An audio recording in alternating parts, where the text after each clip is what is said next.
আমিও প্রতিনিয়তই খবর রাখছি। এবার এখন পর্যন্ত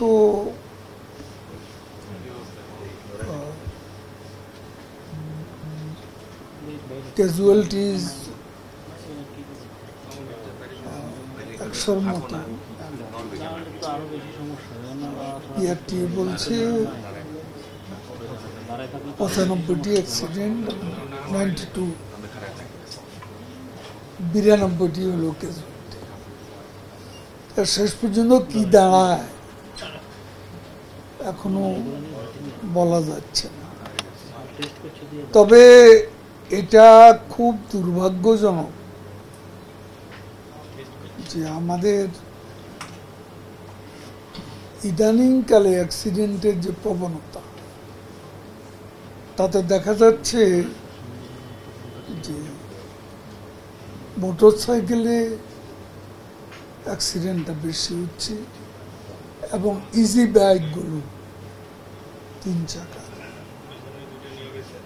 এগুলো অ্যাক্সিডেন্টের মূল কারণ।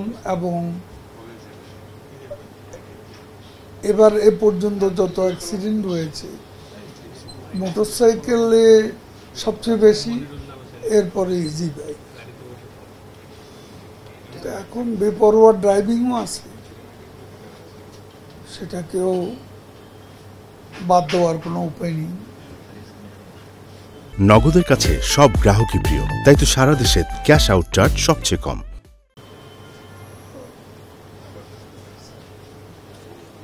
শহরেও, ঢাকা সিটিতেও সচিব সাহেবকে আমি বলবো দ্রুত নীতিমালাটা করা প্রয়োজন। কারণ সারা দেশে লক্ষ লক্ষ লক্ষ এই যে 3 চাকার গাড়ি, মোটরসাইকেল, এগুলো রাস্তার শৃঙ্খলাকে নিদারুণভাবে বিঘ্নিত করছে।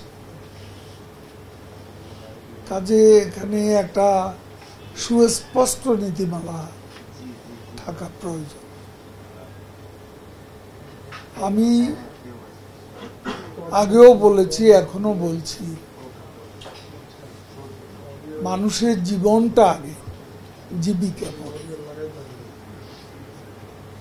এখন জীবিকা রক্ষা করতে গিয়ে জীবনকে ঝুঁকির মুখে ঠেলে দেওয়া হচ্ছে। তো এটা সচেতনতারও অভাব রয়েছে। আর আমাদের জনপ্রতিনিধিদেরও একটা অংশ এখানে ভোটের রাজনীতির একটা ধারায় তাদেরও সায় আছে। সব ইজি বাইক, রাস্তা, রোডসেনা, হাইওয়েজে অবাধভাবে চলাচল করে। অনেক জায়গায় অনেক জনপ্রতিনিধি সমর্থন করেন অথবা পেছন থেকে মদত দেন। আমরা মোটরসাইকেলে ঢাকা শহরে যে নিয়মটা আমরা চালু করেছি, এটা কাজে দিয়েছে। 98% মোটরসাইকেল এখন 2 জনই ড্রাইভার সহ